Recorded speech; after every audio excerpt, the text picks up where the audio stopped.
এই ভিডিওটিতে আমরা ফিলেরিয়াল লিম্ফেডিমার জন্য ব্যান্ডেজিং পদ্ধতি সম্পর্কে দেখব।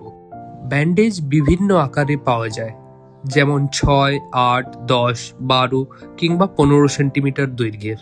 পায়ের জন্য সাধারণত আমরা 10, 12 কিংবা 15 সেন্টিমিটার দৈর্ঘ্যের ব্যান্ডেজ ব্যবহার করি। লিম্ফেডিমার গ্রেড এবং ফোলার পরিমাণ অনুযায়ী বিভিন্ন আকারের ব্যান্ডেজ বিভিন্ন রোগীর ক্ষেত্রে ব্যবহার করা যেতে পারে। বর্তমানে ভিডিওতে আমরা 10 এবং 15 সেন্টিমিটার দৈর্ঘ্যের ব্যান্ডেজ ব্যবহার করছি। ব্যান্ডেজ ছাড়াও আরও দুটি উপকরণ আমাদের প্রয়োজন, যেমন ইলাস্টিক গ্রিপ ও মাইক্রোপোর টেপ।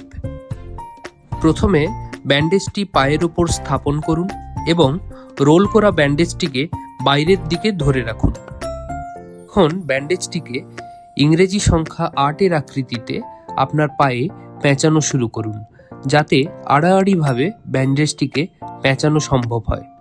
যথাসম্ভব চেষ্টা করবেন প্রতিটি প্যাঁচের মধ্যে সমান দূরত্ব বজায় রাখার।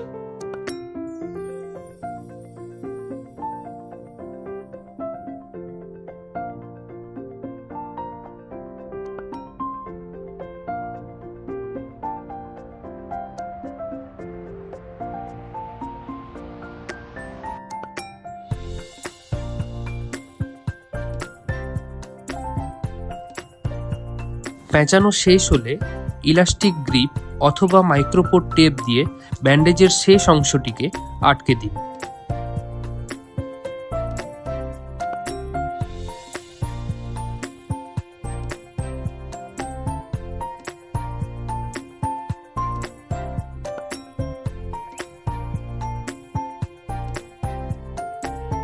এখন বড় আকারের ব্যান্ডেজটিকে ব্যবহার করুন এবং পায়ের নিচের অংশ থেকে আবার পেঁচানো শুরু করুন। পূর্ব পদ্ধতি অনুসারেই ব্যান্ডেজটিকে আবার ইংরেজি সংখ্যা 8-এর আকৃতিতে পেঁচাতে থাকুন, তবে এবার প্রতিটি প্যাচের মধ্যে তুলনামূলকভাবে বেশি ফাঁক রাখার চেষ্টা করুন।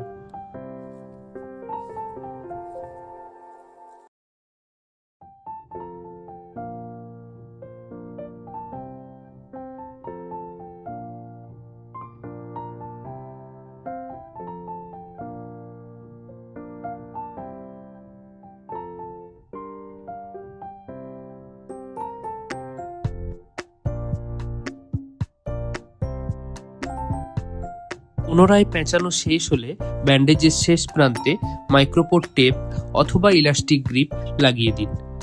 ব্যান্ডেজিং পদ্ধতি বা রোগীর পায়ে ব্যান্ডেজ পরানো শেষ হলে রোগীকে পায়ের আঙুলগুলো নাড়াতে বলুন এবং আঙুলে কোনো অবশ ভাব বা অনুভূতির পরিবর্তন এসছে কিনা তা পরীক্ষা করে দেখুন।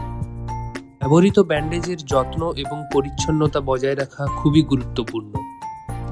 ব্যান্ডেজকে উষ্ণ গরম জলে ধুয়ে পরিষ্কার করতে হবে এবং ধোয়ার পর ফ্যানের নিচে শুকোতে হবে।